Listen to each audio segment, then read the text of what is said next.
game for those who seek to find a way to leave their world behind.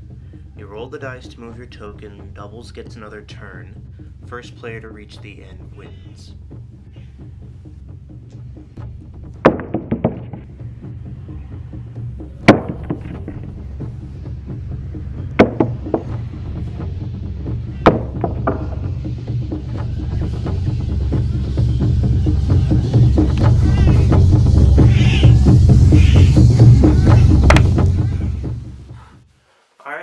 That's Jumanji.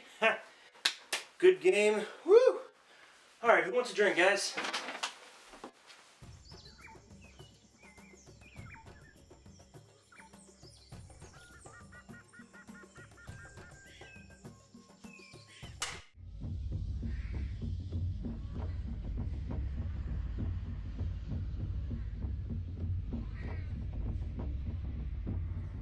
Directed by Joe Johnston, TriStar Pictures' 1995 film Jumanji tells the story of two children who find a magical jungle-themed board game called Jumanji, which has the power to conjure real dangers from the jungle into real life with each roll of the dice.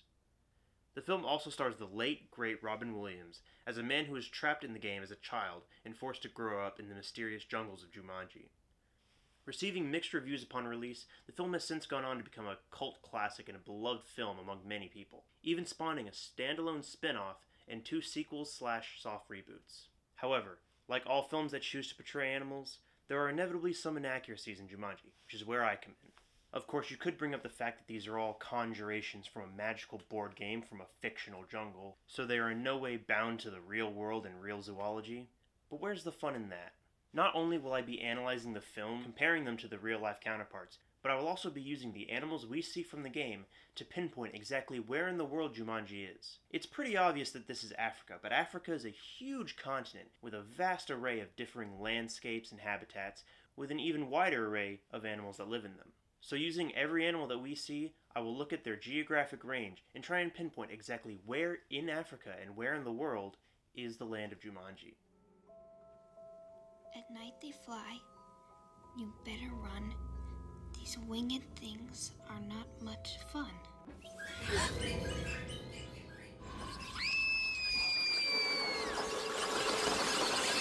So off to a good start, these bats are really confusing. Judging from the size, these animals are likely megabats. These animals are huge, with wingspan about 2 feet, which lends a lot of credence to the idea that they're megabats of the family Pteroptidae. This is the group that includes large fruit bats and flying foxes. There are several of these species that live in Africa. However, I don't think any of them are in this movie. If you look at this close-up of the bat, you see that they have a real scrunched-up face with a wrinkly nose and big ears, which is a trait seen in no megabat species. These are all characteristic, in fact, of microbats, which is the other group of bats, which consists of all small-bodied bats. Now, there are hundreds of species of microbat in Africa, and, I could go way in-depth into each one, but judging just from the face we see in this shot, it's likely that this is kind of just a made-up bat. Like, they don't really fit any known species as far as I could find. The closest that I could find would be the bonito roundleaf bat, or one of several species of pipistrelle bats. Now, of course, all these species have, wingspans averaging about 6 inches or so, nowhere near the 2 feet wingspan that we see in these large bats. So whatever they are giant versions of microbats. It's also worth mentioning that when microbats land, they fold up their wings completely, forming an extra pair of legs. They also prefer to cling to walls with all 4 feet gripping, instead of hanging upside down from a rafter or a branch. A tiny bite can make you itch, make you sneeze, make you twitch.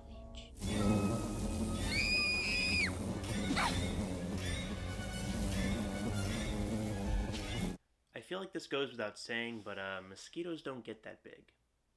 Now, arthropods, meaning insects, arachnids, are limited in size because the bigger they get, the harder it is to respirate. But there are some species of insects that do get about as big as the mosquitoes seen in this movie, namely the Goliath beetle. So it is feasible that a mosquito this size could, be alive and could survive and be able to breathe. However, it wouldn't do so well otherwise. Mosquitoes rely on their small size and silent flying to sneak up on prey. Obviously, insects this size are very loud when they fly, as seen in the movie.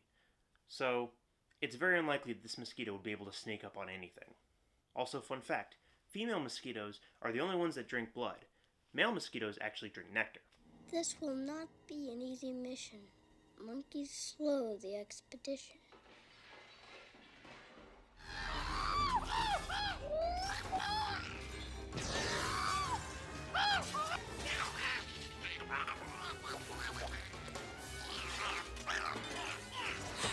So what kind of monkeys are these?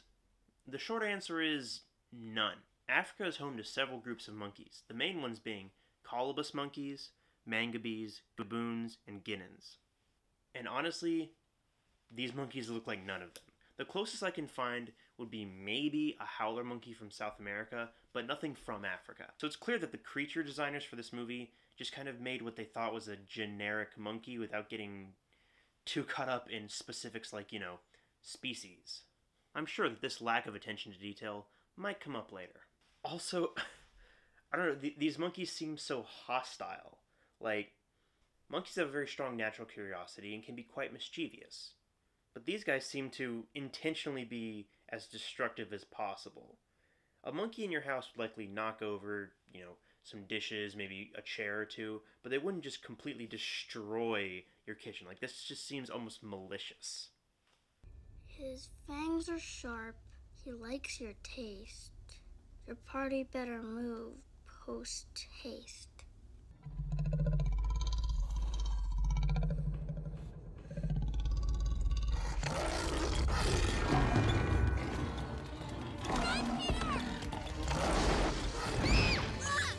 Ooh, the face on that lion is horrifying to look at.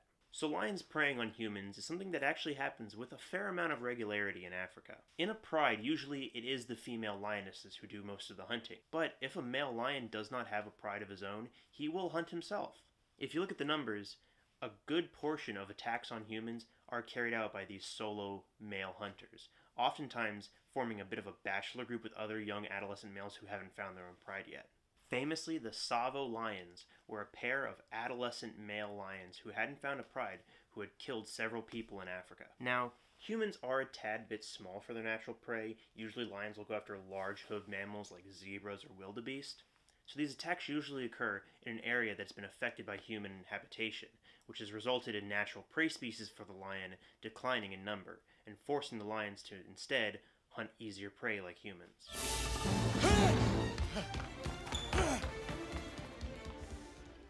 So while it is insanely dangerous, I would never recommend it, it could be possible for a human to back down a lion. Lions have very low stamina. They're not chasers. They are mostly ambush predators who sneak up on prey and then pounce in a short burst of speed. This lion has already done a fair bit of chasing these people through the house, so it very well could be a little tired, a little winded, and is now caught by Alan without any kind of cover, without any kind of camouflage. Or, it could feel fine and very well could just eat Alan. So, could go either way. He's our uncle. Does he always dress like that? Well, yeah, he's vegetarian.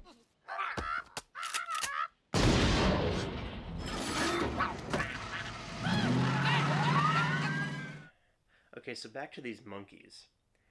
I find it really hard to believe that monkeys would be remotely able to drive a car or a motorcycle or work a shotgun, or really most of the stuff these guys are seen doing. Even a door latch is something that would take a monkey a lot of time and a lot of determination to figure out. These wild monkeys would not just figure out how a car door works within a day, and much less figure out how the ignition, the gas pedals, steering wheel, and the gear shift, and hell, even a pump-action shotgun would work. I mean, in cities around the world, largely in Asia, you have monkeys living in urban areas alongside people. And it's not just this tornado destruction.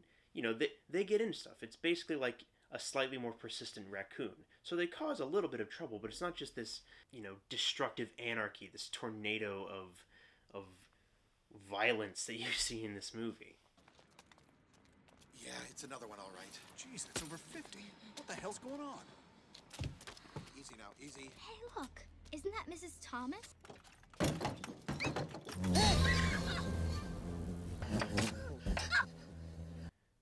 So this scene makes me wonder, could a mosquito this size, with one bite, drink enough blood to send a person into shock or cause them to start spasming like this? It is unclear what kind of symptoms this woman is experiencing, but we do see that she is somewhat unconscious or semi-conscious and is having short spasms. So I took the average size of a female yellow fever mosquito, which is around 3 millimeters, and I compared it to the mosquitoes in this film. From there I was able to get a factor by which they've been scaled up, and then I cube it to get a volume scale factor. The average mosquito sucks around 0.005 milliliters of blood. So multiplied out, that gives us 34.3 milliliters of blood for these giant mosquitoes. To put it into perspective, the average amount extracted during your routine blood donation is 470 milliliters, and it takes around 1,000 milliliters before a person starts experiencing shock. So that mosquito would extract nowhere near the amount of blood needed to send this woman into shock like this. The only other possible option is the saliva in mosquitoes. Mosquito saliva contains numerous anti-clotting and antiplatelet compounds, which we are only now beginning to understand. So maybe it is possible that a mosquito this size could inject enough saliva to cause these symptoms. I don't know. There's very little research done on large-scale effects of mosquito saliva, so it's really anyone's guess. What do you think those monkeys are going to do to the ecosystem around here? That is an excellent question, and is worth considering any time an exotic animal is released into an area it's not native to. Ecosystems are finely tuned, intricate machines, and any drastic change could have huge ripple effects and cause the entire system to go out of balance.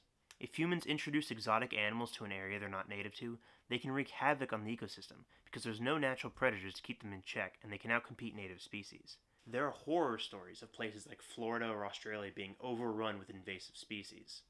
However, in order for an animal to become invasive in an area where it's not native to, it has to be able to survive in that environment and establish a breeding population. And I gotta say, I don't think 8 monkeys is enough to establish a breeding population. Not to mention that New Hampshire is quite a cold northern state, and there's no way these monkeys could survive the harsh New England winters.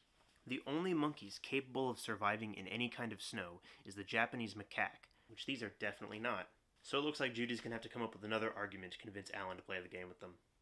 They grow much faster than bamboo. Take care or they'll come after you. Oh, great. Oh, God. Tell me this isn't happening. Don't touch the purple ones.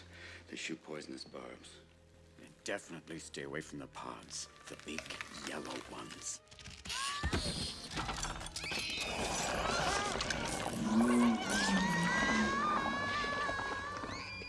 So that line about bamboo actually is based in fact.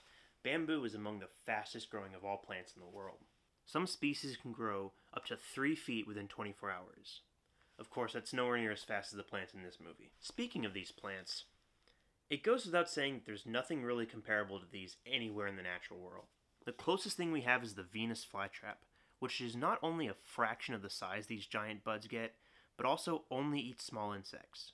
Carnivorous plants rely on catching and digesting insects and small animals in order to make up for often nutrient-poor soil. No plant fires venomous barbs out of its flowers, and definitely no plant uses its vines as arms or tentacles to grab or ensnare prey. Vines and tendrils are very useful for certain plants to grip and climb in order to grow upwards and reach sunlight, but nothing close to any kind of prehensile tentacle to grab things or pull them in, and they definitely don't move anywhere fast enough to be perceived by the naked eye without any kind of time lapse.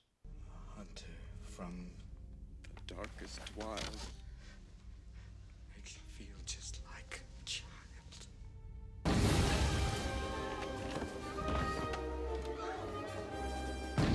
You miserable coward! Ah, Van Pelt. Obviously he's a big game hunter, but specifically he's based on the archetype of the Great White Hunter that emerged in real life in the late 1800s and became popular in fiction later in the century and into the 1900s. During this time, much of Africa and Asia was colonized by European nations, one of the not-so-awesome parts of European history. These were white men, often American or European, who would lead huge expeditions into Africa for the purpose of hunting and killing big game animals, which was the origin of the safari. That's the name of the series! Don't be fooled, it isn't thunder. Staying put would be a blunder. Run! It's a stampede!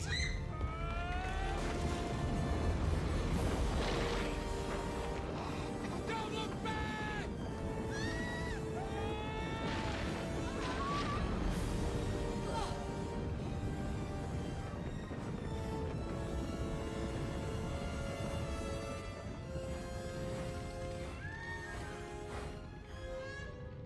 next we've got the Stampede. Stampedes are a panicked running of a large mass of animals, usually in response to some kind of large scare or predator. This is usually seen in large herds of the same animal, but it is possible to have multiple species in one stampede if they're all in the same area next to each other. Either way, these can often be quite dangerous to get in the way of, as these animals are in a panic state and can trample things in their way. Let's see here.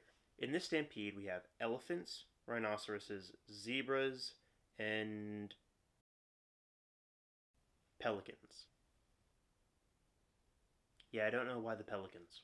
But as for species, it seems we've got African bush elephants, plain zebras, black rhinoceroses, and the great white pelican. Rhinos are a little hard, because there's two species of African rhino, the black rhino and the white rhino, and these guys look like a mixture of both. They have longer, larger heads, just like the white rhino, but their rounded muzzle and smaller size are more indicative of the black rhino. What is that? Ah!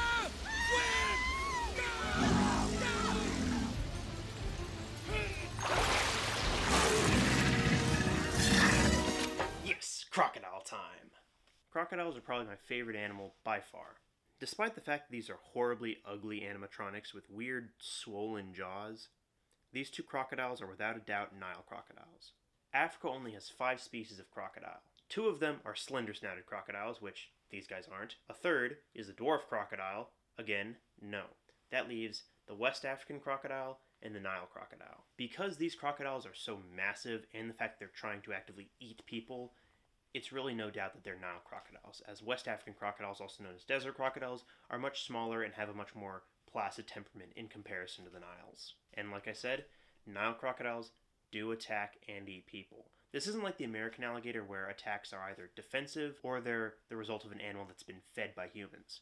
Nile crocodiles actively hunt and target humans with the intention of eating them. Several hundreds of people a year are killed by these animals, making them the animal that kills the most humans for the purpose of predation. Nile crocodiles naturally eat very large mammals, and humans fit the bill. Not to mention that so many communities in Africa live right on the river or right on the lake and depend on the water for their entire lives. Everything from fishing, bathing, drinking, washing or cleaning, everything they do is in and around the water, which puts them right in harm's way of the crocodile.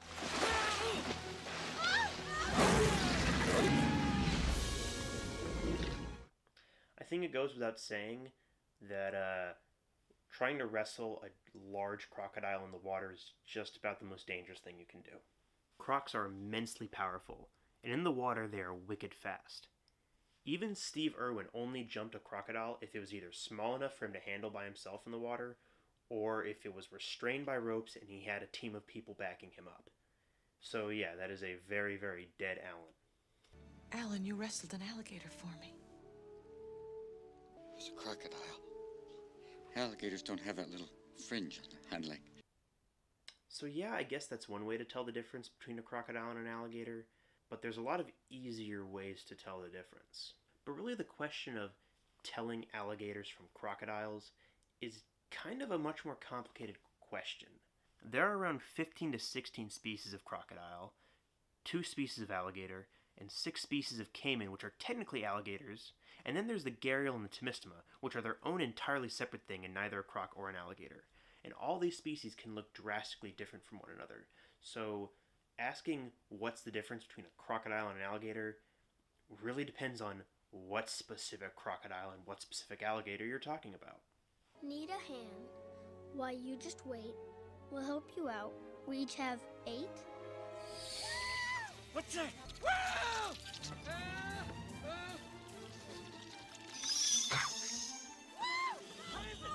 Okay, so yes, it is impossible for spiders to get anywhere near this big. Like I mentioned earlier with the mosquitoes, insects and arachnids are limited in size because of the way they breathe.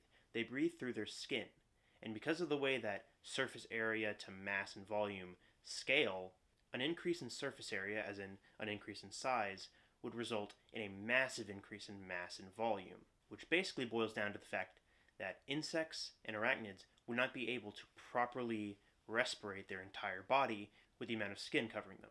This wasn't a problem back in the Carboniferous period, which is when you got those huge insects and huge arachnids like the 3-foot dragonflies or the 10-foot millipedes, because back then the oxygen content in the air was much higher. But nowadays the oxygen content is lower, so insects are much more limited, so you would never get a spider this big. Ignoring that fact, there's no reason why a spider would be attacking these people. Spiders don't just cruise around looking to bite any human they see. They only bite anything for two reasons: defense and predation. Now, even with spiders this big, these people are much too big to be any kind of prey. Spiders rarely eat anything larger than their own body, much less, this much larger. The biggest thing eaten by a bird-eating spider is a bird or a small mouse or something, which is usually only about the size of their body. So that crosses predation off the list. Now, defense, these people are stationary. They're sitting on the floor. These spiders are going out of their way to crawl out of wherever they came from and attack them for no reason.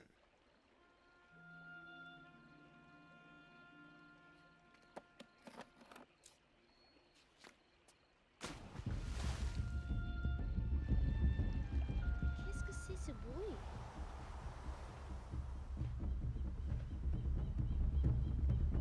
And finally, the question of how did the board game wash ashore in another country if they tied it down with bricks and sank it in the river?